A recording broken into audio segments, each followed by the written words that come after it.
അർജൻറ്റീനയുമായി അതിൽ ബന്ധപ്പെട്ട ആളുകളുമായിരുന്നു ഇന്നലത്തെ യോഗം നടന്നത്. അതിൽ നമ്മൾ പ്രധാനമായും ശ്രദ്ധിച്ചത് അവരുമായി ഒരു ദീർഘകാല കരാർ ഒപ്പിടാനാണ്. കേരളത്തിലെ കായിക രംഗത്തിനപ്പുറം അവരുടെ സഹകരണം നമുക്കുണ്ടാകുക. അതിലേറ്റവും പ്രധാനപ്പെട്ടത് ഫുട്ബോളിലുള്ള ശ്രദ്ധ പതിപ്പിക്കാനാണ്. അപ്പോൾ ആ കാര്യത്തിൽ അവർക്ക് താല്പര്യമാണുള്ളത്. അവർ തന്നെ ഇങ്ങോട്ട് അറിയിച്ചതാണ് ഫുട്ബോൾ പരിശീലനത്തിന് അവർ സഹായിക്കാമെന്ന്. 5000 കുട്ടികളെ വരെ പരിശീലിപ്പിക്കാൻ അവർ തയ്യാറാണ്. 5 കൊല്ലത്തെ ഒരു ടാർഗറ്റ് വെച്ചിട്ടാണ്. അപ്പോൾ അത്തരം ഫുട്ബോൾ താരങ്ങളെ കൂടുതൽ മത്സരങ്ങളിൽ പങ്കെടുപ്പിക്കാനും അർജൻറ്റീനയിൽ തന്നെയുള്ള കളികളിൽ അവരെ കൊണ്ടുപോകാനൊക്കെ തന്നെ അവർ സന്നദ്ധ പ്രകടിപ്പിച്ചിട്ടുണ്ട്.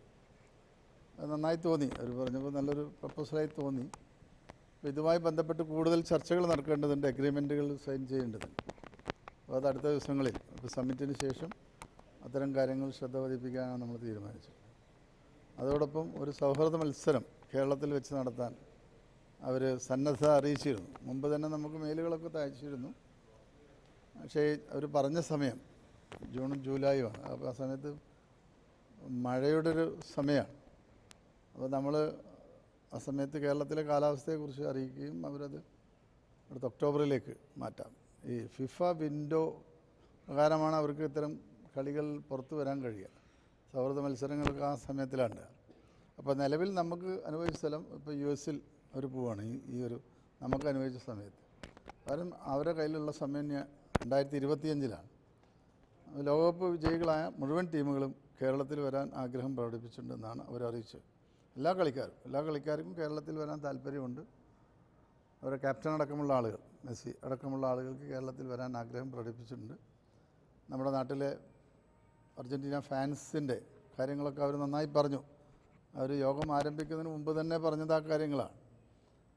അപ്പോൾ എന്തുകൊണ്ടും അത്തരത്തിലൊരു മത്സരം സംഘടിപ്പിക്കാനുള്ള ശ്രമം നടത്തുകയാണ്. 2 കളികൾ പറഞ്ഞെങ്കിലും നമ്മുടെ അടുത്ത് കൊച്ചി മാത്രമാണ് ഇപ്പോൾ സൗകര്യപ്രദമായിട്ടുള്ള ഒരു ഗ്രൗണ്ടുള്ളത്. എനിക്ക് തോന്നുന്നു 25 ആകുമ്പോഴേക്കും മലപ്പുറത്തെ പുതിയ സ്റ്റേഡിയത്തിൻ്റെ പണി പൂർത്തീകരിക്കാനുള്ള ശ്രമമാണ് നമ്മൾ നടത്തുന്നത്. അത് ഇതുകൊണ്ട് മാത്രമല്ല, ഏതായാലും സ്റ്റേഡിയത്തിൻ്റെ പണി അവിടെ നടക്കാനുണ്ട്. അപ്പോൾ അത് വളരെ പെട്ടെന്നായി കഴിഞ്ഞാൽ അതിൻ്റെ ഒരു ഉദ്ഘാടന മത്സരം കൂടിയാക്കി ഇതിന് മാറ്റാനുള്ള ഒരു പ്ലാൻ നമ്മൾ മനസ്സിൽ കാണുകയാണ്. തീർച്ചയായും അത് നടക്കും. അതിൻ്റെ ആ സ്റ്റേഡിയത്തിൻ്റെ ഡിസൈനിങ് ഒക്കെ ഇപ്പോൾ ഏകദേശം പൂർത്തീകരിച്ചിട്ടുണ്ട്. അപ്പോൾ അത് ചേർത്തുകൊണ്ട് തന്നെ അർജൻറ്റീന അടക്കമുള്ള ടീമുകൾ കേരളത്തിലെത്തിക്കുക, അതോടൊപ്പം തന്നെ കേരളത്തിൽ ഫുട്ബോളിന് ശക്തി പകരുക എന്നുള്ളതാണ്. യോഗത്തിൽ കേരള ഫുട്ബോൾ ഫെഡറേഷൻ്റെ പ്രസിഡൻറ്റും പങ്കെടുത്തിട്ടുണ്ട്. കാര്യങ്ങളൊക്കെ നല്ല രീതിയിൽ തന്നെ ഡിസ്കസ് ചെയ്യാൻ കഴിഞ്ഞു.